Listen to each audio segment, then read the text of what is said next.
Hey guys, welcome back to week 3. Some big changes we're doing this week 3, kind of some good next steps. Not everything was done we were hoping to, but direction I feel making the right steps into eventually making this a monetizable product. So first big thing we did is you're able to create an account, which we had before, but one of the unique things I recently added was just a credit system. Obviously, with many things using AI, kind of using the process, it is figuring out monetization. But one thing that I wanted to do is start tracking this. As a lot of the tools we're using are going to be credit based, for example, API keys for a lot of the tools I'm using. It's a good idea just to figure out the cost of certain things. And as I'm adding more features we'll be seeing soon, is trying to figure out, doing a plain text based versus, let's say, a video generation. How would you differentiate those costs? So I'm just trying to figure out a way of connecting it all together. So that's kind of what we're doing here. One of the things I did more on the UI UX front, or make it a little bit better, is updating the audio. Using some tools. Right now, this is just an audio file, but I'm going to automate this in the future so it's a little bit more effective. But when you play the question, which you'll hear here, What's one place you remember vividly from your childhood?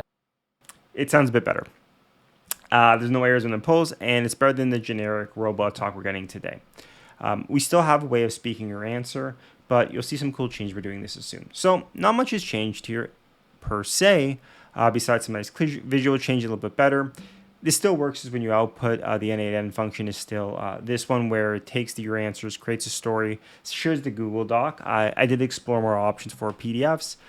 Most of them did cost funds, so before I make the purchase of which API to use to make the PDF or kind of create it, I wanted to test out a few different things, really figure out what I wanted before we got to that step. But one of the things I recently added, which I think is where a lot of feedback I got from the Lovable community was, and kind of where my brain already was going, which is good to hear that my ideations, my ideas are moving in the same direction, is the playground. So now the playground is more on the experimental front. That's why I have a different color here. This is by invite only eventually. But here is where I want to have a separate thing. The reason I want to keep it separate is where this idea is going is that when you create a story, a lot of the time when I was doing research within the retirement communities, when I was even just talking to older people, talking is more effective. Having to type isn't effective. Many individuals, especially if you're older, didn't grow up using a keyboard and mouse, so typing isn't easy. They might not be using cell phones effectively, and at the same time, it's just slower. It's less of communication. It's more challenging. So I wanted to do audio, and that's why in my previous questions you can do audio. But here, what we're doing, where my research was gone this week, is being able to first create the initial question. So all these questions now are just the beginning. Based on your response, it'll generate the 4 other questions, and every time you answer, adjusting the next question after, and making it dynamic. So if you start going into a specific story, the tool now will understand, hey, you're talking about your childhood cooking recipe. Let's ask you more cooking questions and adjust from there. But what's also very cool, and the proof of concept is working, is now based on your answers using your voice, I can then create this storybook based on this new story we created and have your voice read it back out to you.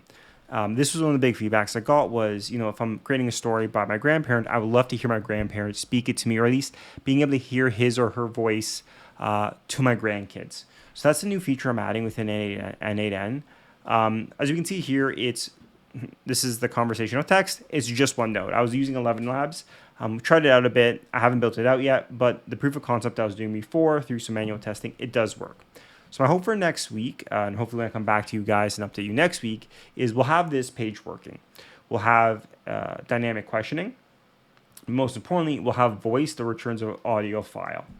After that, one of the big things I'll have to work on is how do I package voice with text or make an interactive video storybook. And that's also where I explored even making automated videos for the storybooks. But right now, the big thing for week 3 was testing out, or at least configuring how in our mental mind palace, how we're going to do this audio testing. And hopefully by the next week, we'll also have our first ever audio files read back to you in your voice. So that's the big updates. Hopefully you guys enjoy and follow along for more. Thanks so much.